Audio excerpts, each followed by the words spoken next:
Salut les riders, cette semaine dans le X-Time Show, on va vous parler d'un thème de rentrée, comment transporter son enfant à moto.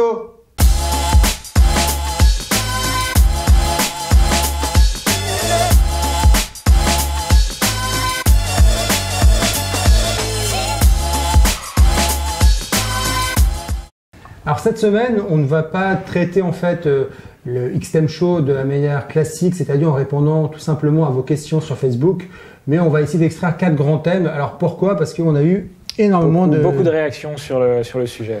Surtout sur la photo JV. Donc on va partir sur 4 grands thèmes qu'on va traiter de manière plus simple et on répondra en même temps à vos questions. Que disent la réglementation et le code de la route sur le transport d'un enfant? Alors le premier aspect qui ressort bien dans les commentaires que vous avez fait autour de la photo de JV, et en tout cas sur la thématique, c'est la réglementation. Vous êtes nombreux quand même à vous poser des questions sur à partir de quel âge, quel équipement faut-il pour transporter en fait son enfant à moto. Donc que prévoit réellement la loi et quelle est l'obligation légale. Ouais. Je sais que Jean-Baptiste a étudié le sujet. Moi aussi récemment j'ai pas mal étudié le code de la route pour d'autres raisons. Pour d'autres raisons. Voilà, mais Jean-Baptiste va pouvoir nous en parler. Alors l'aspect légal sur le transport des enfants à moto, il est pas très précis. En fait, il est pas très contraignant surtout, ce qui nous arrange pas forcément, parce que quelque part, si les choses étaient plus fermes, ça serait simple. En fait, c'est encadré par quelque chose. Voilà, c'est le transport des enfants sur les 2 roues, qu'ils soient motorisés ou pas d'ailleurs. C'est englobé pareil. Il faut qu'il y ait d'une part sur le véhicule quelque chose qui prévoit l'assise de cette deuxième personne, donc ça paraît un peu évident, mais soit une selle biplace, soit une deuxième assise bien différenciée. Il faut qu'il y ait des repose-pieds, il faut que la personne, le passager, enfant ou pas enfant, puisse poser ses pieds sur quelque chose, et puis qu'il y ait une poignée de maintien. Voilà, ça c'est vraiment les trois aspects essentiels. Et sachant qu'il y a un aspect un petit peu plus précis, c'est sur les enfants de moins de 5 ans. Il y a un article bien précis du Code de la route qui dit qu'en dessous de 5 ans, il faut qu'ils soient attachés. Donc cet aspect d'être attaché, alors en moto ça fait un peu débat parce que nous, usagers de 2 roues, on sait que ça fait peur. Ça fait peur puisque on veut surtout pas être solidaire du véhicule en cas de chute. Être attaché à la moto ou au scooter, c'est plus dangereux qu'autre chose. Mais par exemple, on le voit bien sur les vélos, les petits sièges bébés sur les vélos, vous avez le petit harnais. Voilà, ça c'est vraiment quelque chose de l'ordre du légal, d'obligatoire. Ouais. Donc si je résume, si votre enfant fait moins de 5 ans et que vous voulez le transporter à moto, en général, il peut pas toucher les repose-pieds. Donc là, il va falloir avoir un dispositif spécifique qui permet de le fixer donc sur la moto. Donc le siège avec effectivement la fixation qui permet de le maintenir sur le siège. Alors le paradoxe dans tout ça, c'est qu'aujourd'hui, en France en tout cas, il n'y a pas d'équipementier qui propose un système qui permet de solidariser l'enfant de la moto. Oui, tout à fait. Donc si on prend la loi stricto sensu, avant 5 ans, c'est un peu coincé. Vous êtes coincé parce que vous n'avez pas vraiment d'équipement qui permet de transporter. Après 5 ans, ce qu'il faut, c'est que votre enfant ait effectivement les pieds qui reposent sur quelque chose. Qui reposent sur quelque chose, ou les repose-pieds de la moto, ou des étriers que vous aurez rajoutés. Voilà. Et ça, c'est le deuxième point important. Donc, si votre enfant a plus de 5 ans, mais qui finalement ne touche pas les repose-pieds, bah là, à ce moment-là, il va falloir prévoir un dispositif de maintien ou un siège, etc., des étriers additionnels. Voilà, mais c'est à peu près ce que prévoit aujourd'hui alors. Donc c'est un petit peu bâtard au final. Quels sont les équipements du marché qui permettent de transporter son enfant en toute sécurité sur un 2 roues? Alors, l'autre thématique qui ressort évidemment et qui répond à la question finalement qu'on a posée, c'est quels sont les équipements qui existent aujourd'hui sur le marché pour pouvoir transporter votre enfant à 2 roues. Parce qu'on parle de moto, mais ça peut être en scooter, bien entendu. Alors, le scooter est un 2 roues, attention. Tout à fait. Alors, bien entendu, on n'a aucun équipement qui permet de transporter votre enfant devant vous. Alors, il faut juste noter que c'est... Je ne l'ai pas dit juste avant, mais pour le coup, c'est rigoureusement interdit. Ça, c'est précisé dans la loi. Ouais. Le passager est forcément derrière le pilote, parce que s'il était devant, de toute façon, en cas de choc, il fait office d'airbag, ce qui est quand même... Ce qui serait embêtant. Voilà.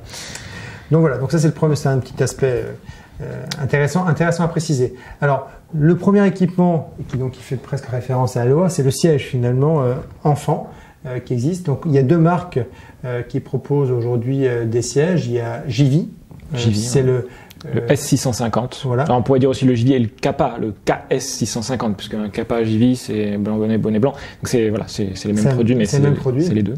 Le Kappa sera un petit peu moins cher que le JV, peut-être. Oui. C'est la magie de Kappa. C'est la magie de Kappa.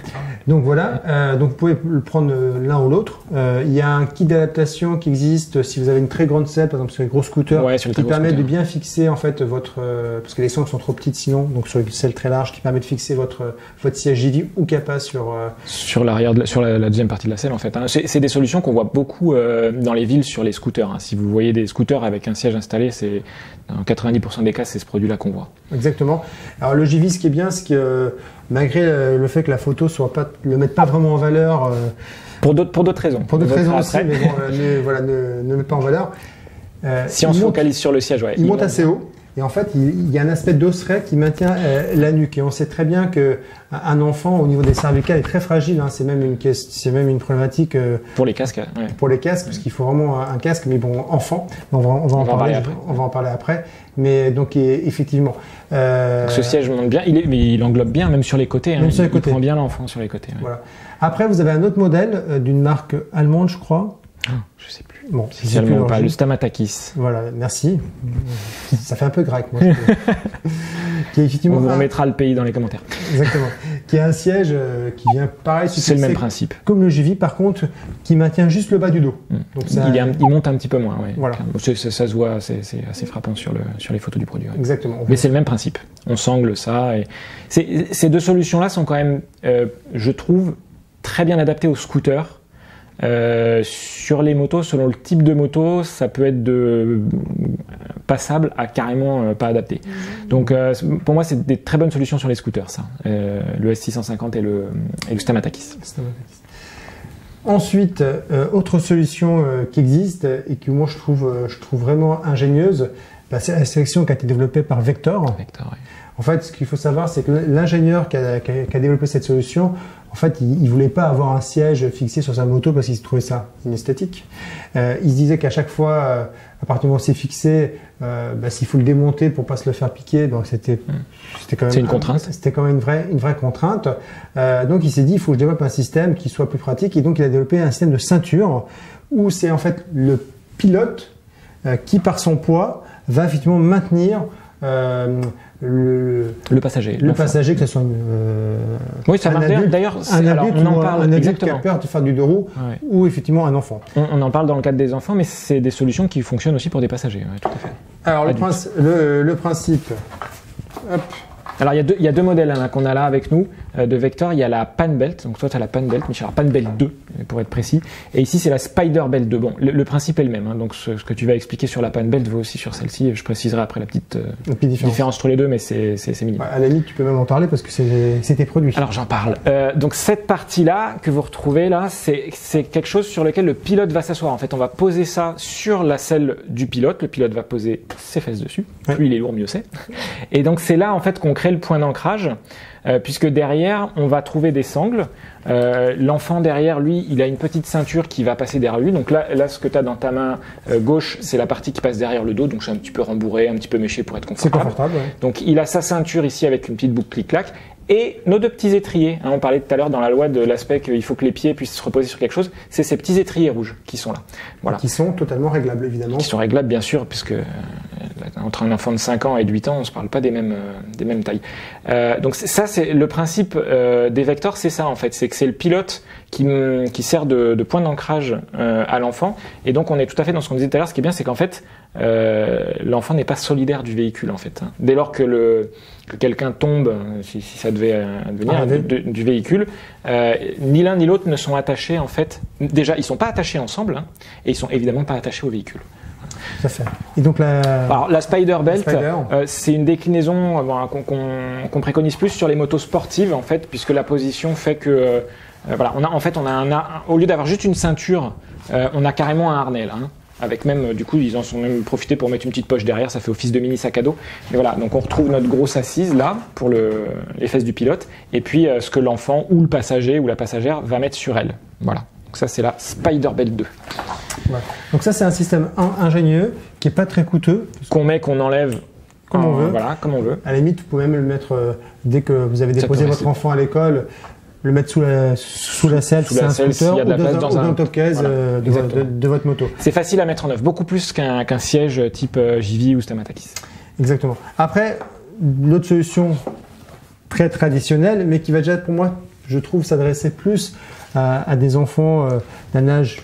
Alors, dès lors qu'ils vont être assez grands pour mettre les pieds sur les repose-pieds du véhicule. Puisque là, on est sur un système qui n'a plus d'étrier ou assimilé. Exactement. On a une ceinture de maintien passager, en fait, donc qui marche pour les enfants grands, on va dire, entre guillemets, donc, qui peuvent mettre leurs pieds sur le repose-pied du véhicule. Ou les passagères. Moi, chaque été, hein, les passagers qui font pas forcément du deux roues toute l'année, ils aiment bien ça sécurise vachement. En fait, le pilote met ça autour de son ventre. Et il y a ici, là, 2 poignées que du coup le passager ou la passagère va pouvoir attraper. Donc ça c'est bien en gros pour se sentir plus sécure sur le véhicule et bien se tenir hein, plutôt qu'à la place d'essayer d'enserrer le pilote comme on peut.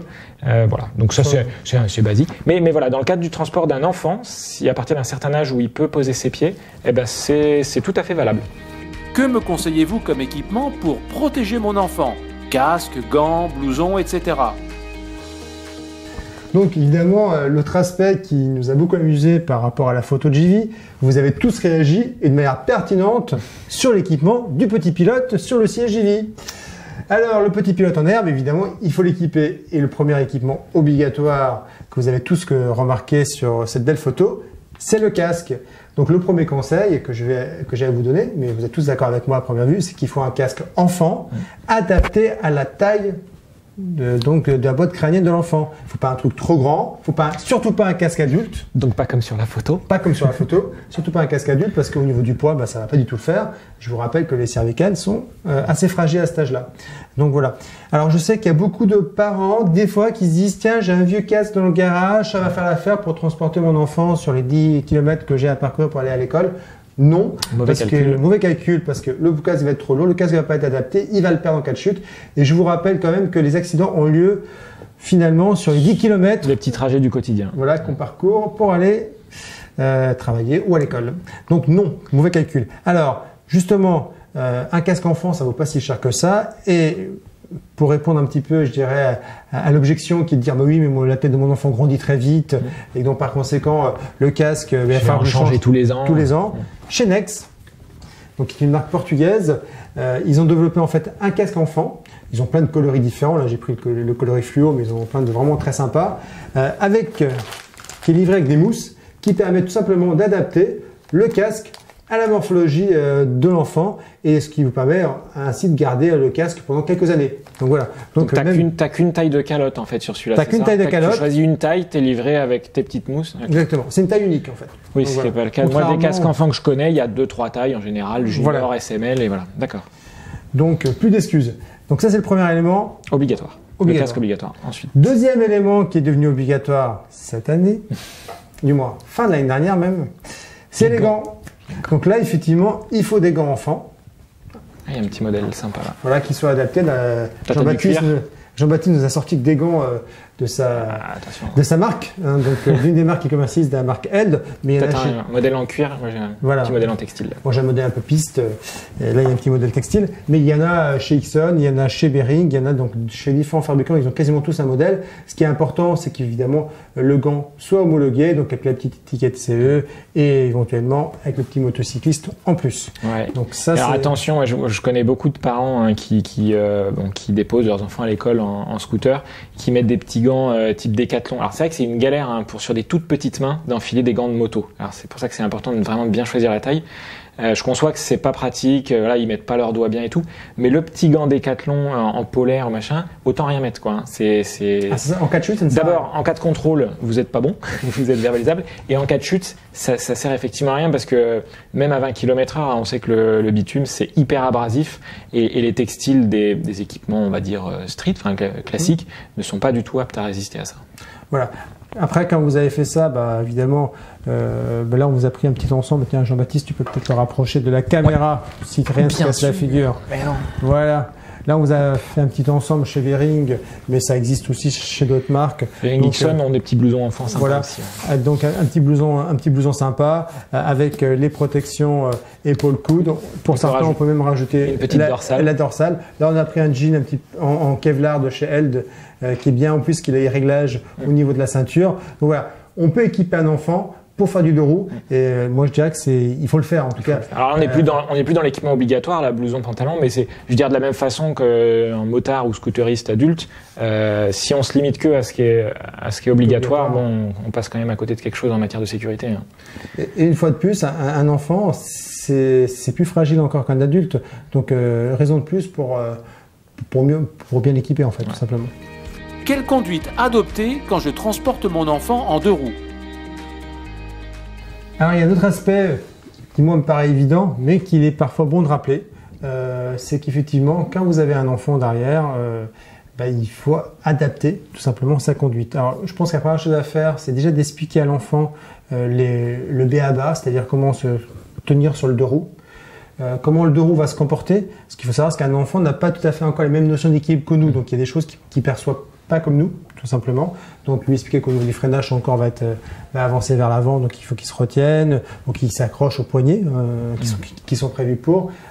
Évidemment, au niveau de l'accélération, tout doux, n'ouvrez pas en gros avec votre enfant derrière, parce qu'effectivement il risque d'avoir peur, même s'il est maintenu, il va quand même risque d'être effrayé, il peut éventuellement tomber, on ne sait jamais. Donc ça, c'est des aspects importants. Après, qu'est-ce qu'on peut dire d'autre, Jean-Baptiste, sur la conduite? Moi, j'ai envie de dire que même ça vaut a fortiori pour les enfants, mais ça vaut même quand vous avez un passager, une passagère d'une manière générale. Novice, oui. Moi, me vient une histoire de quelqu'un qui avait pris c'était une passagère pour la première fois, et ils ont failli faire un tout droit parce que dans un virage, la personne qui n'était pas effectivement familière du comportement des deux roues, elle a lutté en fait contre la prise d'angle. Et ils ont failli aller tout droit. Et donc voilà, le pilote, sa machine ne va pas réagir comme d'habitude à cause de la nouvelle répartition de poids. Et en plus, il y a le comportement du passager ou de la passagère. Donc c'est très vrai pour les enfants, c'est vrai globalement dès lors qu'on a un passager, quoi, je pense. Voilà, donc adapter, en tout cas expliquer, et puis adapter sa conduite, effectivement, quand vous transportez un enfant. Et vraiment avoir une conduite plus douce, parce que on se rend pas forcément compte quand on tient le guidon. Et avec les cuisses et le guidon, on peut avoir une très bonne préhension du véhicule. Le passager ou la passagère, il faut se dire qu'il a moitié moins de capacité de préhension. Donc faut y aller mollo, quoi. Merci les riders d'avoir suivi ce nouveau Xtreme Show. J'espère qu'on a un petit peu répondu, en tout cas, à toutes les questions sous-jacentes à vos réactions, nombreuses. Merci JB, exactement. La semaine prochaine, on va aborder un nouveau thème.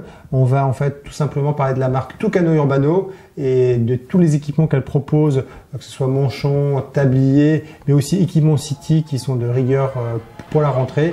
Voilà, on voit tout ça la semaine prochaine. Merci encore. Merci, à bientôt.